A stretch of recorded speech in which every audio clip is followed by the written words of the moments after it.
जय हिंद साथियों। आज के इस वीडियो में हम 30 महत्वपूर्ण प्रश्न देखेंगे। अगर जो आप किसी भी एग्ज़ाम की तैयारी कर रहे हैं तो यह सभी एग्ज़ाम के दृष्टि से बहुत ही महत्वपूर्ण प्रश्न है। तो आज का आपका पहला प्रश्न है, 6ठी शताब्दी ईसा पूर्व भारत में कितने महाजनपदों का उदय हुआ? यह जो 6ठी शताब्दी में उदय हुआ था 16 महाजनपद। ऑप्शन नंबर ए बी हो जाएगा आपका सही जवाब। उसी प्रकार नेक्स्ट प्रश्न देखेंगे, 6ठी शताब्दी ईसा पूर्व में सबसे शक्तिशाली महाजनपद कौन सा था? यह जो 6ठी शताब्दी ईसा पूर्व में सबसे शक्तिशाली महाजनपद था यह मगध था। ऑप्शन नंबर सी हो जाएगा आपका सही जवाब। उसी प्रकार नेक्स्ट प्रश्न देखेंगे, मगध की प्रथम राजधानी क्या थी? यह जो मगध की प्रथम राजधानी थी यह राजगीर। ऑप्शन नंबर सी हो जाएगा आपका सही जवाब। उसी प्रकार नेक्स्ट प्रश्न देखेंगे, मगध की दूसरी राजधानी कहाँ थी? यह जो मगध की दूसरी राजधानी थी यह पाटलिपुत्र। ऑप्शन नंबर बी हो जाएगा आपका सही जवाब। उसी प्रकार नेक्स्ट प्रश्न देखेंगे, मगध पर शासन करने वाला पहला वंश कौन सा था?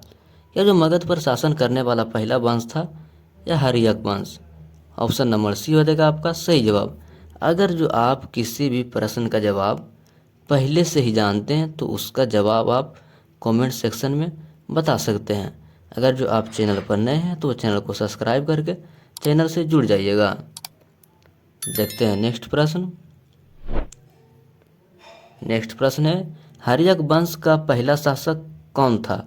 यह जो हर्यक वंश का पहला शासक था यह बिंबिसार। ऑप्शन नंबर डी हो जाएगा आपका सही जवाब हो जाएगा। उसी प्रकार नेक्स्ट प्रश्न देखेंगे, हर्यक वंश का अंतिम शासक कौन था? यह जो हर्यक वंश का अंतिम शासक था यह नागदशक। ऑप्शन नंबर सी हो जाएगा आपका सही जवाब हो जाएगा। नेक्स्ट प्रश्न है, किस शासक ने पाटलिपुत्र को अपनी राजधानी बनाया था? यह जो पाटलिपुत्र को अपनी राजधानी बनाया था यह उदयन। ऑप्शन नंबर ए हो जाएगा आपका सही जवाब। नेक्स्ट प्रश्न है, गौतम बुद्ध ने समय का प्रसिद्ध बौद्ध जीवक किसके दरबार का था?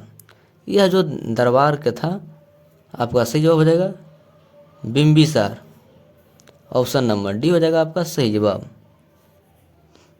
उसी प्रकार नेक्स्ट प्रश्न देखेंगे, किसके शासन काल में महात्मा बुद्ध को महापरिनिर्वाण प्राप्त हुआ? यह जो प्राप्त हुआ अजातशत्रु। ऑप्शन नंबर बी हो जाएगा आपका सही जवाब हो जाएगा। नेक्स्ट प्रश्न है, भारतीय इतिहास में किसने विशाल साम्राज्य की स्थापना की थी? यह जो विशाल साम्राज्य की स्थापना की थी यह अशोक।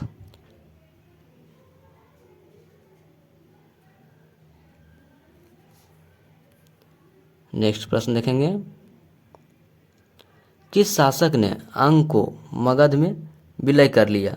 यह जो अंग को मगध में विलय किया था यह बिंबिसार। ऑप्शन नंबर डी हो जाएगा आपका सही जवाब हो जाएगा। उसी प्रकार नेक्स्ट प्रश्न देखेंगे, उज्जैन का प्राचीन नाम क्या था? यह जो उज्जैन का प्राचीन नाम था यह अवंती। ऑप्शन नंबर बी हो जाएगा आपका सही जवाब। उसी प्रकार नेक्स्ट प्रश्न देखेंगे, नंद वंश का संस्थापक कौन था? यह जो नंद वंश का संस्थापक था आपका सही जवाब हो जाएगा महापद्म नंद। ऑप्शन नंबर बी हो जाएगा आपका सही जवाब। उसी प्रकार नेक्स्ट प्रश्न देखेंगे, विश्व का पहला गणतंत्र राज्य या नगर था? यह जो विश्व का पहला गणतंत्र राज्य या नगर जो था आपका सही जवाब हो जाएगा लिच्छवी। ऑप्शन नंबर ए हो जाएगा आपका सही जवाब। उसी प्रकार नेक्स्ट प्रश्न देखेंगे, 6ठी शताब्दी ईसा पूर्व में किस धातु का विशाल भंडार था? यह जो 6ठी शताब्दी ईसा पूर्व में विशाल भंडार था, यह लोहा का। ऑप्शन नंबर बी हो जाएगा आपका सही जवाब हो जाएगा। उसी प्रकार नेक्स्ट प्रश्न देखेंगे, किस शासक ने अवंती को जीतकर मगध का हिस्सा बनाया? यह जो अवंती को जीतकर मगध का हिस्सा बनाया, आपका सही जवाब हो जाएगा शिशुनाग। ऑप्शन नंबर सी हो जाएगा आपका सही जवाब। नेक्स्ट प्रश्न है, प्राचीन श्रावस्ती का नगर विन्यास किस आकृति का था? यह जो आकृति का था अर्धचंद्राकार। ऑप्शन नंबर बी हो जाएगा आपका सही जवाब। उसी प्रकार नेक्स्ट प्रश्न देखेंगे, यूनानी लेखकों द्वारा किसने अग्निमीज कहा गया है? यह जो अग्निमीज कहा गया है, तो आपका इस प्रश्न का हो जाएगा सही जवाब घनानंद। ऑप्शन नंबर डी हो जाएगा। नेक्स्ट प्रश्न देखेंगे, प्राचीन भारत में पहला विदेशी आक्रमण किसने किया था? यह जो प्राचीन भारत में प्रथम विदेशी आक्रमण किया था, आपका सही जवाब हो जाएगा ईरानियों ने। ऑप्शन नंबर ए हो जाएगा आपका सही जवाब। उसी प्रकार नेक्स्ट प्रश्न देखेंगे,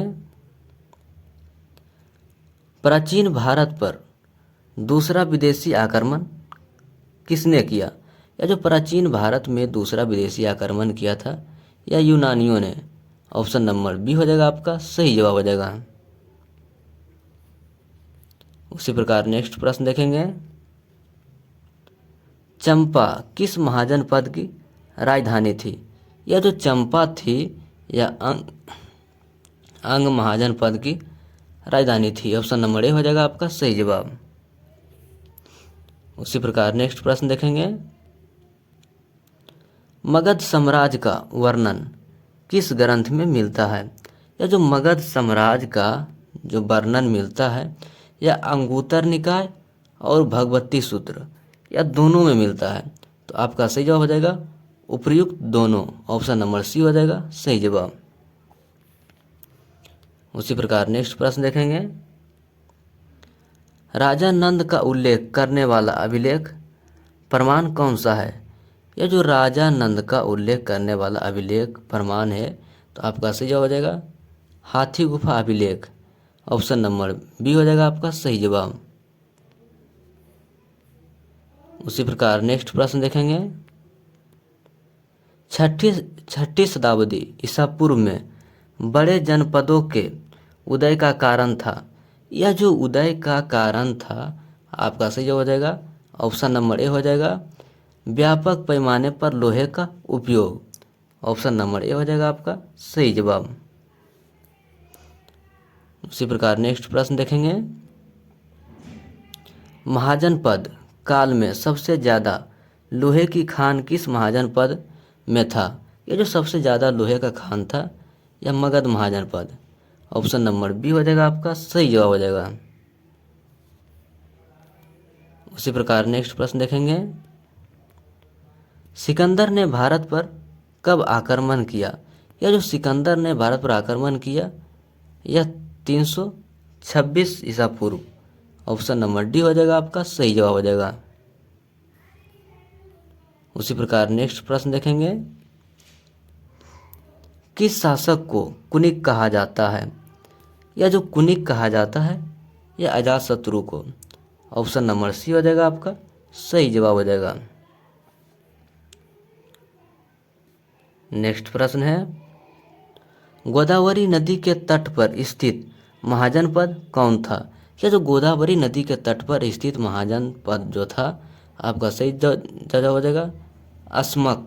ऑप्शन नंबर ए हो जाएगा आपका सही जवाब। उसी प्रकार नेक्स्ट प्रश्न देखेंगे, सिकंदर के आक्रमण के समय मगध का शासक कौन था? ये जो सिकंदर के आक्रमण के समय मगध का शासक था, यह घनानंद। ऑप्शन नंबर सी हो जाएगा आपका सही जवाब हो जाएगा।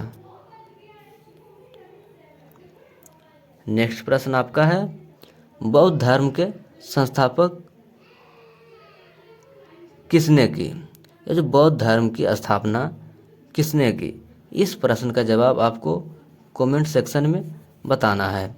आज आपने 30 प्रश्न में से कितने प्रश्न का सही जवाब दिए हैं, यह अभी कमेंट सेक्शन में ज़रूर बताइएगा।